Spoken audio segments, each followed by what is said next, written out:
Swarnandhra MRPS వ్యవస్థాపకులు యేసుబాబును కొందరు కులం పేరుతో దూషిస్తూ బెదిరిస్తున్నారని మక్కిన ప్రభాకర్ జిల్లా ఎస్పీకి ఫిర్యాదు చేశారు. ఈ సందర్భంగా ఆయన మీడియాతో మాట్లాడుతూ ఒక కేసు విషయంలో రాజీకి రావాలని ఫోన్ చేసి కులం పేరుతో దూషిస్తూ బెదిరిస్తున్నారని మక్కిన ప్రభాకర్ తెలియజేశారు. యేసుబాబును దూషిస్తున్న వారి ఫోన్ రికార్డు పోలీసులకు ఇవ్వడం జరిగిందని, ఆ వ్యక్తుల పేర్లు కూడా పోలీసు వారికి ఇవ్వడం జరిగిందని చెప్పారు. పోలీసులు తక్షణమే స్పందించి తమకు న్యాయం చేయాలని, హాని చేస్తున్న వారి నుంచి యేసుబాబును కాపాడాలని కోరారు.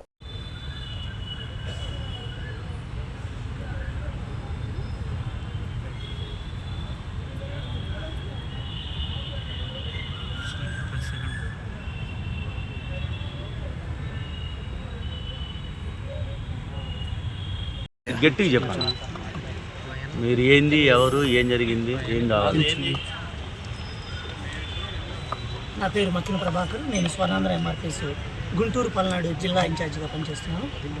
ఈరోజు మన అర్బన్ ఎస్పీ గారిని గల కారణం ఏంటంటే, మా స్వర్ణాంధ్ర ఎంఆర్పీఎస్ వ్యవస్థాపక అధ్యక్షులు యేసుబాబు మాది గారిని కొంతమంది వ్యక్తులు కుల అహంకారంతో, కులదోషంతో చాలామంది ఫోన్ చేస్తూ ఇబ్బంది పెడుతున్న తరుణంలో వారి మీద కంప్లైంట్ చేయడానికని గుంటూరు పాతగుంటూరు పోలీస్ స్టేషన్కి వెళ్ళిన సమయంలో కూడా ఆ సమయంలో కూడా కొంతమంది ఫోన్లు చేసి కులదోషంకరంగా మాట్లాడుతున్న సమయంలో అక్కడే పనిచేస్తున్న పోలీసు వారు, రైటర్ గారు కానీ, ఎస్పీ గారు, మరి కొంతమంది పోలీసులు ఆ విని వాయిస్ రికార్డు కూడా ఉన్నాయి. అదే తరుణంలోనే మేము కంప్లైంట్ చేయడం జరిగింది. వాళ్ళు ఎఫ్ఐఆర్ కట్టున్నారు. మనం నాగరికత కలిగిన సమాజంలో ఉన్నామా, అనాగరికత కలిగిన సమాజంలో ఉన్నామా తెలియకున్న పరిస్థితులు ఉంది. ఎందుకంటే కొన్ని వందల సంవత్సరాల క్రితం దళితులు, ఎస్సీలు, ఎస్టీలు, బీసీలు, అనగారి వర్గం కులాలు అని చెప్పని, పీడిత ప్రజలు అని చెప్పని పిలువబడుతున్న ప్రజల్ని వారికి ఈ కుల అహంకారానికి, దోషానికి గురి కాకూడదని డాక్టర్ బాబాసాహెబ్ అంబేద్కర్ గారు భారత రాజ్యాంగంలో కొన్ని ముఖ్యమైన చట్టాలను పొందుపరిచి ప్రజలు అందరూ సమానులని తెలియపరిచారు. కానీ ఇంకా రాజ్యాంగం నిర్మించారా, లేకపోతే రాజ్యాంగం అమల్లో ఉందా లేదో కూడా లేని పరిస్థితుల్లో కూడా జరుగుతుంది.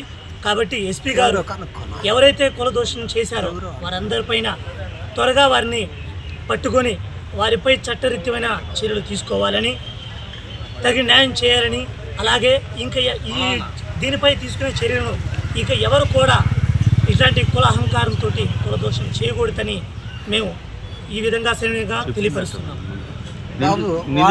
ఏ ఊరు వాళ్ళు, ఎక్కడ వాళ్ళు రూరల్లో సంబంధించి శ్రీకాంత్ అనే అతను, అలాగే మరి కొంతమంది ఉన్నారు. వాళ్ళ పేర్లన్నీ కూడా మేము పోలీస్ స్టేషన్లో పొందుపరిచి ఉన్నాము.